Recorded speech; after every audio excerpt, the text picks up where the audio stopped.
Five more on our angle. So there's loads of PUBG, and the next game of it is going to come up to you after this break.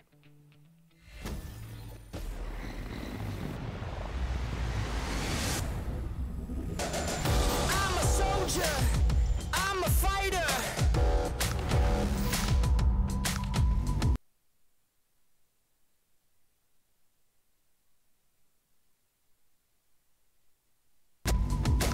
You can't burn me. I'm the igniter. Gonna be a legend. Gonna take it all.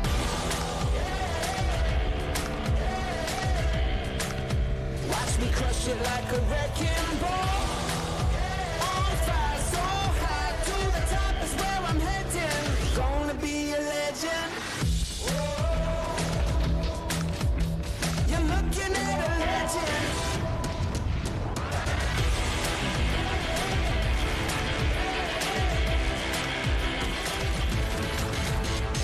Gonna be a legend.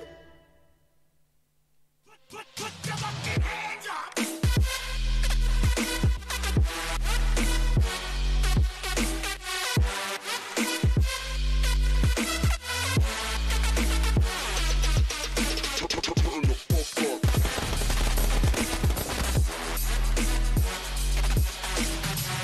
Yo.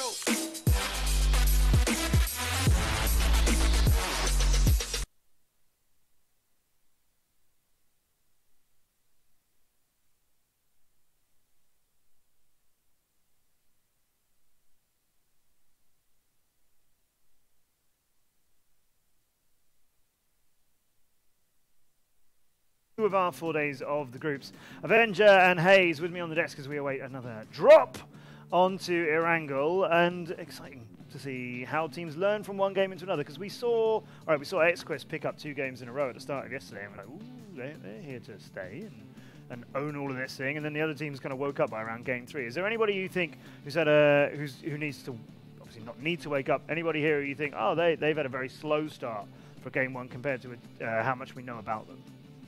I think Knights is a team that had a kind of slow start, but considering the kind of 2 or 3 circle shifts away from east and towards the west, and they do the eastern side of the map, that's really rough for them. They came in a kind of phase rotation where they came in northeast, stayed in Cerveny for a bit too long, tried to get onto the Cerveny mountain west of Cerveny, and Ghost was there obviously, and they dipped out, and Knights lost 2 players to that, and they had to run in the open because the fight took so long.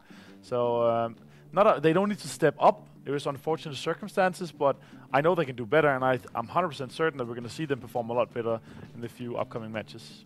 We've got the standings coming to you shortly to show you who's in the lead after 6 games of this. Obviously, we're going to take it all, add it together, and it's MVP who've extended that lead now by a little bit more to nearly 200 points over Na'Vi, who've replaced Optic in second, XQuest, who were in 4th, still up there in 4th, and then Knights, who were 3rd, have dropped down to 5th. But the important thing really is who's on the left and who's on the right, because coming 1st, 2nd, or anything down to 8th doesn't really change anything for you. You just want to be in that top 8.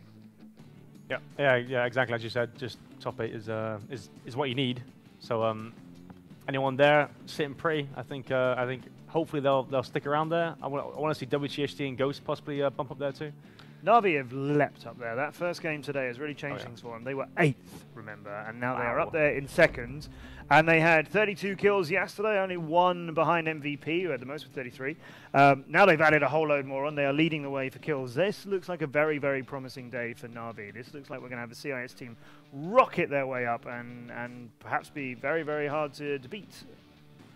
For sure. I mean, Na'Vi is definitely a team you need to be afraid of. I think if you ask any of the teams out there, who are the teams that you thought is going to go through for sure, I think Na'Vi was going to be one of them. I know Na'Vi is going to be one of them, which the teams are also respectful of, because they're a very hard fracking team, but they also know how to rotate, and the playstyle kind of really accommodates. When we have these multiple regions together, you kind of want to be a bit more passive in the first few days, and Na'Vi really, like, their playstyle really accommodates to the kind of more passive. The circles they're really important. So I think we're going to see great stuff from these guys throughout the whole day. They're not just one of the best in the CIS, they are one of the best.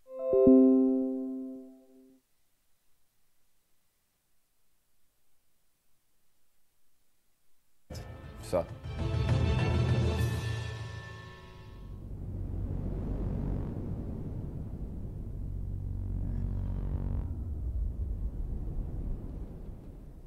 Na'Vi here in the Kiev Cyber Sports Arena with StarLadder. Having a good start to the day. Those players, his leg up on the chair there. I find that very hard to play like that. It works for some. You can't do it. I know, Hayes. Yeah. Yuba, Drains, Molodoy, who you just heard smoking, and Shade, who's with us. He wasn't at PGI, underage PGI, so Ilane was in PGI, where they came 4th in the FPP. Remember, everything we're doing here with StarSeries, it's all FPP. They were 4th at PGI for that. 10th for TPP. Yeah, it's not quite their forte, I'd say. As you can see, Pokemon 8 kills, 5 knocks, a load of damage so far. That's including, obviously, from damage from yesterday. 10 for Drainies. That's going to make him one of the highest scorers of the tournament so far, I think, in total. Yeah, he was when we looked at stats earlier on. That's a lot of damage, knocks, and kills, all in the name of Yuba. That's wow. insane. I actually think that's not updated after last game, because he had 13 before as well after day 1. So it's not even updated after the last game. So they've been and Shade as well, because they had a lot of kills. They had 11 kills after this, so that's added on top of that with just see. So also the damage of that. So that's insane. These guys are insane. Couple of headshots for him. We're not seeing a lot of headshot stats. We'll try and get you a top 5 of headshot stats later on in the show.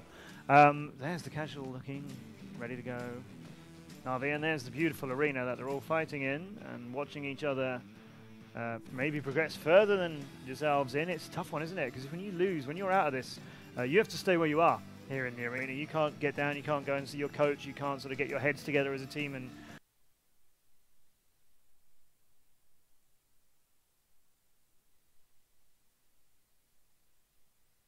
Matt, you've got to stay where you are and watch everybody else continue. Yeah. And I really like this you say about coach.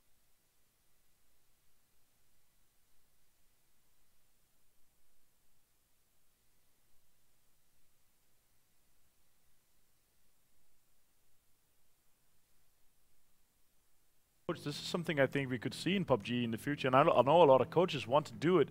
We want to see some coaches maybe even stand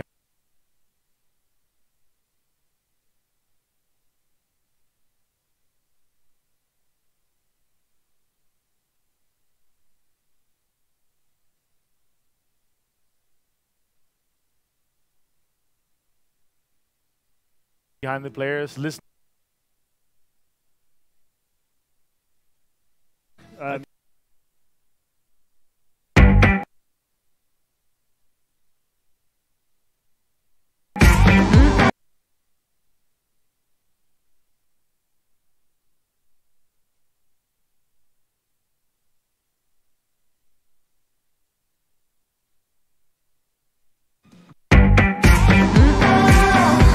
Hay tụi bay, kèo giữ Chupa Chups mới nè, thử xem sao nha.